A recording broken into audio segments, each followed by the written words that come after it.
Hi everyone, today we're going to do a review and a comparison between the Travor MTL900 and the Yongnuo YN360.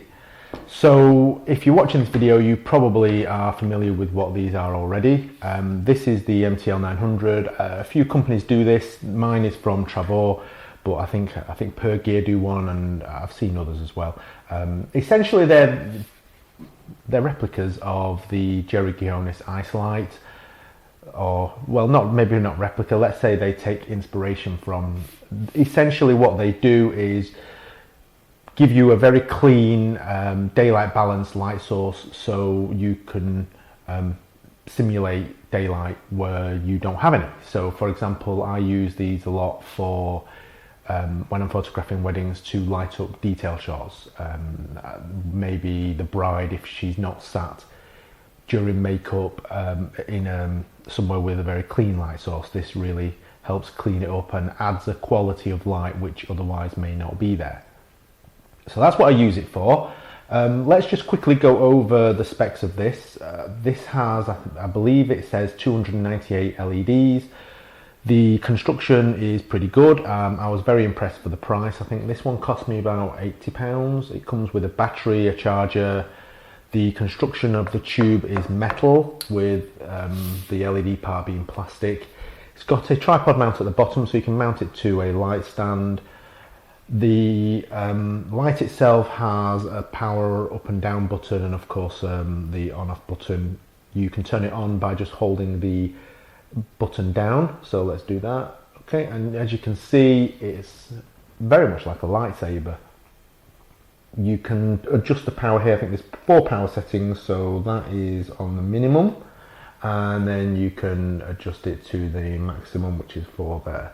Okay, there is a very useless function which is incredibly frustrating, because when you're in a rush or you accidentally press the power button again for not long enough, you end up like that, which just blinds whoever you're trying to light up.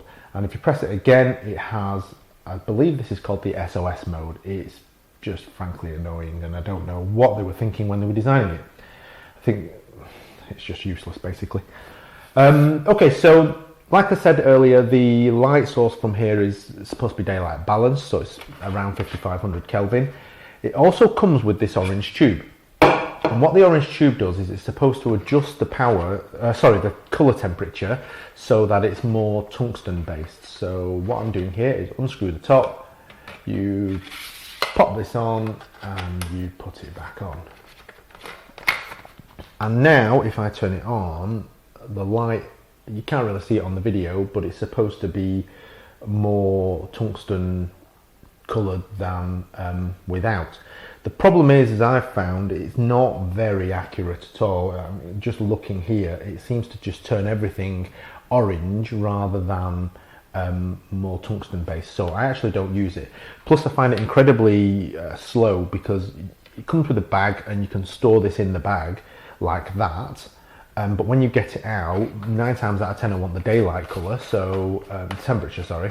I keep getting that wrong. So I have to take that off like so, and put that down somewhere, put it back on. And then I've got this random bit here, which I don't know what to do with. So it just sort of ends up not coming out with me. I'll leave that at home and just take that as it is. So that's that in a nutshell. What do I think of this light so far? I've used it for a while now. Frankly, I love it for the price point. I think when I first saw the Ice Light, I really wanted one. It looked absolutely amazing. The only problem was the price point. It's a lot more expensive.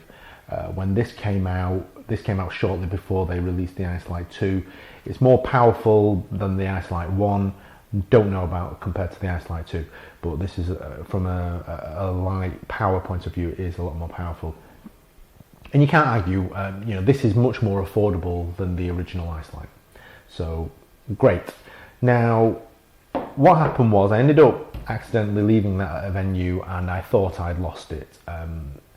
Thankfully, when I described, hey, have you found my lightsaber, they knew exactly what I meant, and the venue actually found it. But in the meantime, by then I'd actually ordered the Yongnuo YN360. to replace it, because like I said, I do like these as a light source. It allows me to do stuff very quickly without having to use flash, which is quite often a blunt instrument. So yeah, so the Yongnuo is, again, I'd say inspired, but at least they've this time it's nice to see that they've actually thought a lot more about their product. It's not a direct copy like this pretty much is. This is more rectangular shape instead of that, which is again tube shaped like the Ice Light. The battery actually goes on the outside. Now, one thing that I really recommend people do if they decide to order the Yongnuo is make sure you get it with a battery. By default, it does not come with a battery. Now, I have seen these on Amazon and eBay. They do seem to be slightly cheaper than the MTL900, except, of course, it doesn't come with a battery. So by the time you've bought a battery and a charger, price-wise, there's really not a lot in it. So, okay, so the construction of this, the handle part is plastic. It's not as rigid because it's in a rectangular shape, so you can feel it bend a little bit, but unless you really give it a lot of force, it should be fine for most purposes. Certainly should be fine if I'm slinging it in the back of the car. It comes with a case, which is here, so it just fits in there, so easy to carry. The battery goes on the outside. Now, at first when I saw the photos, I was a bit nervous about it, thinking that it would fall off. It actually clips in really tight. So the only way to get it off is to push the button down, and then you can slip it off like that. It takes the same Sony battery, it's the NP F550 as the MTL900, so that's good. I already had a couple of them, so I didn't have to buy a new battery. So yeah.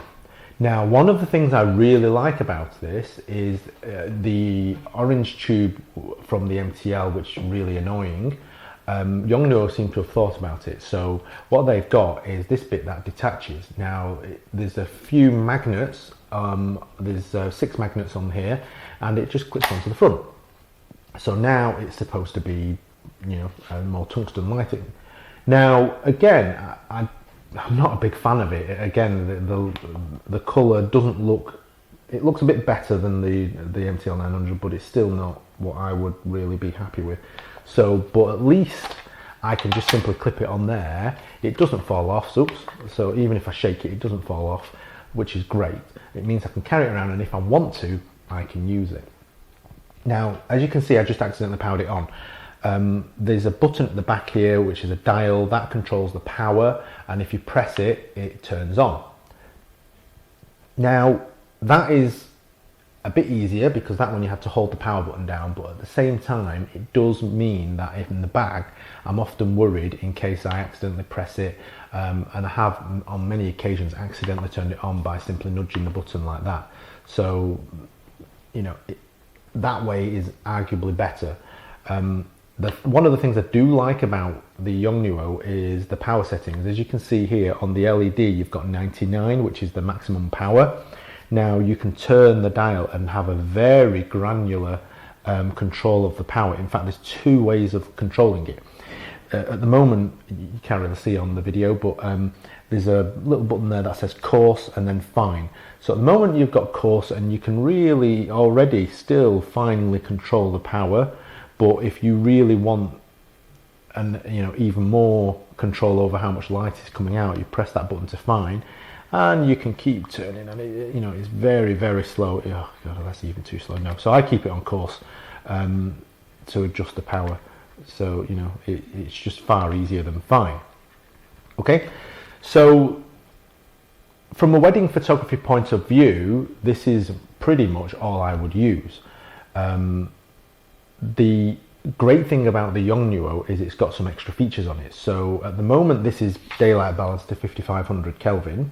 There's a button here on the back as well, which is for 3200 Kelvin. Now, if I just switch that off a sec, switch it over. Now I can see that's still daylight balanced at the moment. I don't know if you'll be able to see this on the video, but there are extra LEDs on there which warm it up. So now an extra set of LEDs, the warmer ones, come on, and I can see there now that my hand is a little bit warmer. So you can mix the two together to create the actual temperature you want. So I can actually turn off that now, and I've just got on, I've turned off the daylight ones, so now I've got the 3200 Kelvin LEDs on. So that is actually a bit better from a light source point of view. And like I said, you can, the great thing is that the whole point is you can mix it, so you're no longer just stuck with 5500 or 3200. If you put on both together, it is actually very bright and a lot brighter than this one. Okay, so let's just turn those off. So that is, they're like balanced again. Okay. So the battery button there tells you how much battery is left in it. Now the other thing that is good about the Yongnuo is you've got the RGB button. Now what the RGB button does, let me turn that off a sec. You can turn on different colours. So as you can see now, I've got obviously a purpley colour, and as I turn that, it changes different like temperature of that as well. And you can press that, so that's red. It's supposed to be red, but it's quite purpley. There's green, so I can make that green as well. And again, you can sort of add these and mix them. So, and blue, so there you go. So you can really have different colours. So if I turn blue off, red off, and so I'm left with green, I'll turn the green off as well. Okay, and then they're all off. So there, it lights up different colours. So that's on green at the moment. If I press it, it's on blue and red. So you can really mix them up. Now, there is a smartphone app with this that you can install, so you can put all these in. I've not actually played with that yet, and I don't think I'd bother, in fairness, because I will never use the colours for myself, because I only really ever do weddings. So I guess if I compare the two, which one do I like the most? I have to say that I'm actually very impressed with the Yongnuo. It is a little bit more flimsy, you can see. I don't like that as such, but it's not so flimsy that I'd worry about it. The battery clips on very well, like I've already mentioned. The reason why I prefer that is it gives me the flexibility of the different LEDs, so I can mix and match the light source a bit and get the exact temperature I want. The colour ones I think are great if you're a studio photographer, not so much if you're a wedding photographer, although, you know, who knows, you might be able to get creative with it and use the different colours. Maybe that's something I'll try on a different wedding. So if I had to choose the two, I think that's the one I'll be keeping. If you've already got one of these, then I think it's probably well worth keeping it. I wouldn't go to the expense of buying another one. Although if this ever breaks, then I'd just replace it with the Yongnuo. In terms of power, let's just have a quick meter. So let's just turn my power meter on, and let's see, that's on the right one. So let's have a look. In terms of power, okay, that's on 160, and that's on, is that on maximum? Yep, that's on maximum. And so that's giving me a reading of 1/60th at 2.8 ISO 100. And let's do it from roughly the same distance. Oops, you need to put that on the right one. And turn that up full. Okay, so that's about the same distance. That's giving me exactly the same reading. Now, if like I said before, I can actually turn on the other ones, the warmer ones, to give me more light if I need just more light, and that is giving me 2/50th now. So that's literally giving me not quite an extra stop. Hold on, let's just try. Yeah, 2/50th. So it's not quite an extra stop, but it's not far off, I guess. Now, whether you use that or not is entirely up to you. The main thing for me is it's giving off roughly the same amount of light. Yeah. So in terms of power, there's not a lot in it if you're just using the daylight ones. If you have to raw power, then this will give you more power because of the extra LEDs in it. I hope that's been useful for you. Let me know what you think. Which one will you choose? Leave a comment below. Have a look on my website for some samples as well. Speak to you all soon. Thank you for watching.